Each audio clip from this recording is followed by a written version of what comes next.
Yes, you read that thumbnail correctly. This is the failed attempt of Dr. Stasis to become a Dominion.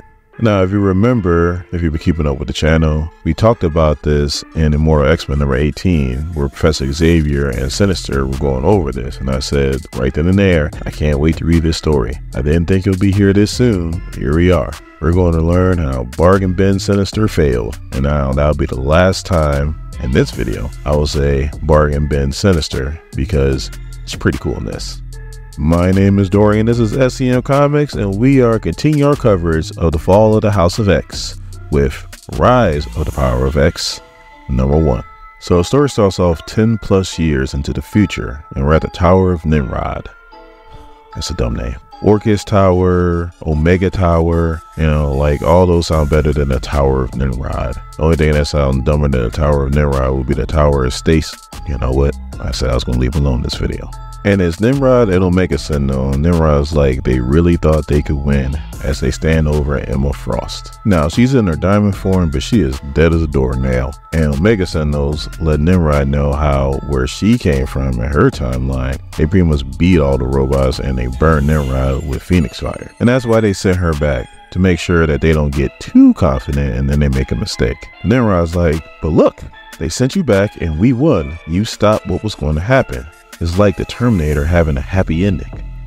I see you, Kieron Gillen. But then Omega Sentinel's pretty much like, no, if they did it once, they can do it again, so let's be on guard. And then Nimrod's pretty much explaining how they took over Orchis. All the robotic beings have now taken over Orchis and got rid of all the humans, which we kind of see that starting in House of the Power of X. You know, Scott kind of let them know, hey, when you win, this is what's going to happen. And now Karen, you know, the scientist, Dr. Gregor, is slightly starting to see that. So we'll see what happens. But of all the humans that they got rid of, they decided to keep Dr. Stasis. And that was a huge mistake. So Nimrod's just pretty much confident, like, calm down, we won, you know, there ain't nothing gonna happen. And Omega Sentinel's like, look, life will find a way.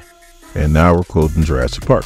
And Nimrod's like, it doesn't matter, because tomorrow we meet our new god. We meet our god. And I was so confused at this point, but trust me, it'll make sense at the end. So now we cut to Gambit and Mystique. That's apparent.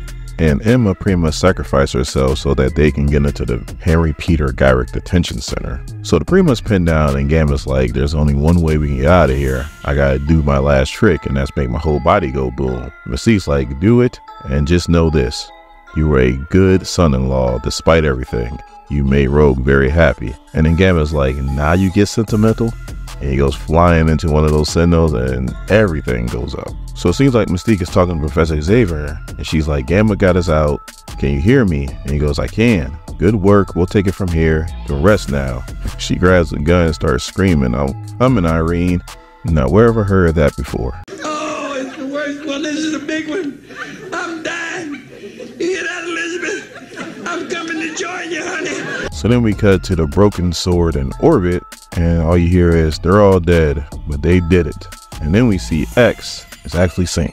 So now in the book it says that Synch's body is starting to fail him because of his powers. Now my guess, and it's only a guess, is that he's been having to use all the powers that he's ever copied, and it's just wrecking his body. That's why you see him in a hover chair. You got Iron Man, who is an AI imprint of Tony Stark, that's in the suit right now, because Tony Stark died a long time ago. You got Captain Krakoa, who is Miss Marvel. I know Rob's probably having a conniption when he saw this. You got Shadow Tiger. I know some of you are saying, no, that is Kate Pride, that is Shadow Cat. No, that is Shadow Tiger, because she ate the Death Seed. And then you got Wolverine, who is, wait for it, Wolverine. And now we cut to deep space and we see that Moira X made the cut and she is with the machines. So Moira is in there and she's like, I think I've seen something like this similar in my 6th life.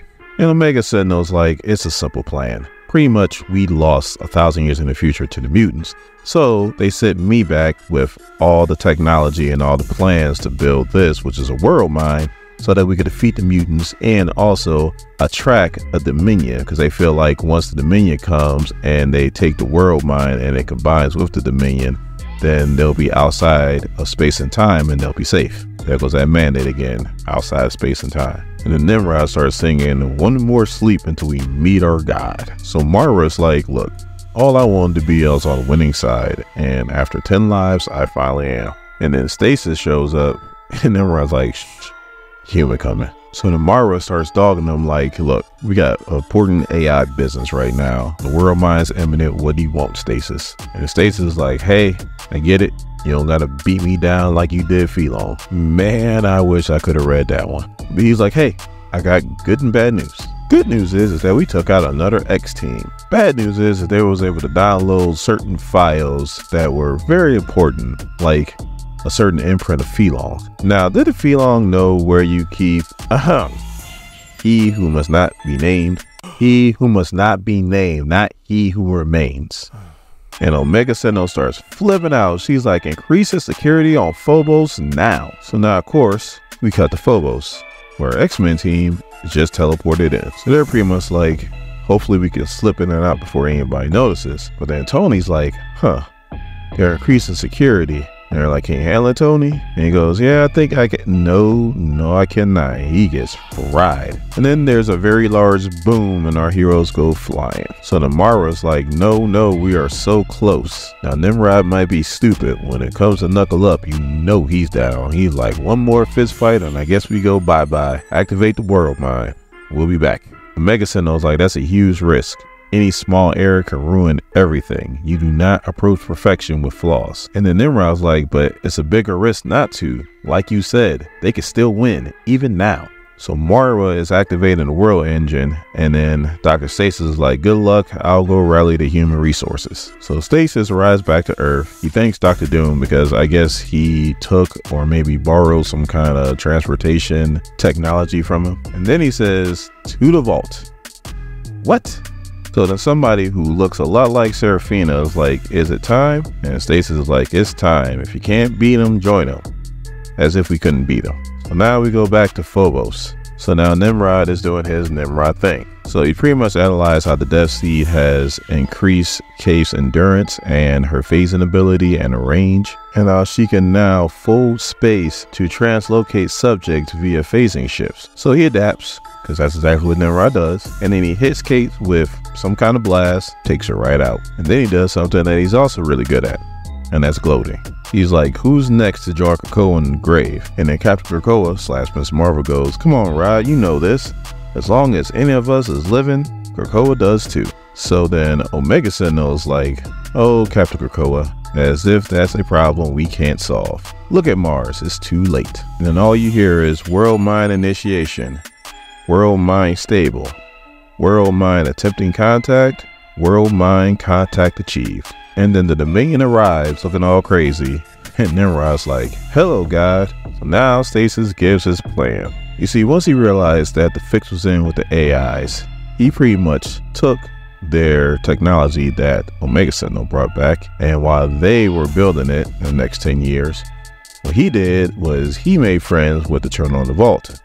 Time moves a hell of a lot faster in there, so they built it in 10 years. They've had probably thousands, hundreds of thousands of years to pretty much come up with a way to destroy it. He was also able to build a supreme intelligence of the greatest minds here on Earth to help the Children of the Vault also figure out this situation. Like I said, in this, he's pretty cool. So then he's talking to Seraphine and he goes, so the AI brings their god here and begs to join it. Instead, let's do the human thing and just kill it. So then Seraphine is like, so elegant, so beautiful, activate. Is it working? And Stasis is like, everyone will know in 7 minutes. If the sun goes out, we're golden. So that's exactly what happened. The sun goes out. Stasis is like, golden it is. And then Seraphine is like, a glorious day. Post-humanity is the future. By definition, whatever comes next is post-humanity. We can't lose. Why does everybody say those words? So then Nimrod's like, nice try, but daddy's here and he's here to take us home. No, that's not disturbing for a grown-ass male robot to say. So then he realizes that the sun just disappeared and he's like, what the hell's going on? So then Captain Krakoa is like, Sync, we need a distraction. Thank you. Why do all the distractions kill you in this book? Because he goes, one last Sync. This will kill me. It's gotta be the right one. And then he goes, remember Apocalypse. And then he changes into him and goes, I do. Here's a reminder. And knocks the bejesus out of Nimrod. So then Captain Krakoa is like, the target is directly 523 meters away. And I guess Kate is actually still alive. And goes, can you phase shift one last time? And she goes, I'll try. Wolverine's like, Pete would have loved this. The world is ending and we're risking everything. So then Kate grabs Wolverine and he goes, one last fastball special. And she throws him into a portal. He comes out and he looks up and he goes, you're alive. So then we see it's our Mr. Sinister. Yes, I am Logan. They couldn't risk me having a failsafe. And he goes, a smart decision, really, of course. I had a failsafe. I'm Mr. Sinister. I'm not without my plans. How are we getting out of here? What's going on? And the Wolverine goes, there's a failsafe? And Mr. Sinister's like, wait, no, all you hear is snitch. And he's stabbing the hell out of Mr. Sinister. So then all you hear is the minion attack vector fired. And then the children of the vault, I guess, have some kind of beam. They shoot it at the Dominion. And Nimrod's like, what the hell is happening to our god? Really, what was going on is that beam was consuming the Dominion. And now the children of the vault have it. And the Seraphine goes, now we can upload it whenever we want. And then Dr. Stasis is like, we. What an ugly word, we. I prefer I. Activate. And you know it's a double cross. As now they fall down, because I guess he had them all booby trapped. So now what he says next, it's so good. He's like, now I know you're terribly advanced, and I dare say you'll be back in control in about 30 seconds or so. But sadly, by then, I'll be something more profound than a god. But don't worry, you're part of my family too, children. I'll keep you safe. When I was reading this, I was like, Carlito. I'm like, that's cool. So then he puts on the helmet and he goes, yes, yes, yes. So you know what's about to happen. So then he goes, no. And he takes off the helmet and he goes, but it worked. And the minion is an empty husk, ready for my mind to take its place. Wait, no, it's been consumed by another Dominion. What and then he gets the stabbed out of him. She's like, he is dead. But no, I'm too late. It's done. So I'm assuming as Professor Xavier goes, then get out of there, Rasputin, for the timeline's about to collapse. So the Nimrod goes, you're not my AI god. Let me tell you, Nimrod, there ain't enough adapting in the world that can help you with this mother. And the Dominion goes, oh, I am. Once I was a mortal man, but now I am an AI. I am Enigma, and I am your new god. So then it shows the Myra engines, and they're just kind of there. Then all you hear is beep, beep, beep. And then they explode in their little capsules. And then it goes, stasis timeline, reality ended. So we see here the battlefield of the rise of the power of X. We see the stasis timeline, which was 10 plus years, which they just failed at. We see the Sinister timeline. Are they going to go back to that? Are we going back to Sons of Sinister? I hope we go back to Sons of Sinister. Can't wait to read that. You got the Oba Solaris timeline, which is 15 plus years. Can't wait to see what that entails. M-Crown Crystal, people. In Crown Crystal. We all obviously had the Among the Righteous one where we're in right now, which was Immortal X-Men number 18. I guess they might try to go back to that one because Destiny tried, but you know, Rasputin 4 didn't try. And I'm just waiting to be amazed. Come on, Kieron Gillen, I am ready for this. You got 4 more issues and I can't wait to see what they entail. But we're not done with the comic yet. So now we're in No Place X. Probably somewhere deep in Krakoa. And Rasputin 4 is like, I'm sorry, sir, I failed. And Professor Xavier goes, we succeeded in stopping Stasis Ascension 9 times. That's better than we achieved with the other X's clones. I am so confused. He's like, we knew it was likely impossible to prevent the Enigma Dominion from likely coming into existence. But we had to try. And now we must walk a harder path. And he goes, Doug, how goes the X-Men attack on Orchis? Yes, after months, you finally see what happened to Doug, or Cypher. He's like, they're hitting the primary targets. The sword station is deploying. Expect the AI to start fighting back. He's like, none of them realize what's really happening. They're fighting for tomorrow, we're fighting for forever. And we can't fuck up like this again in Rasputin 4.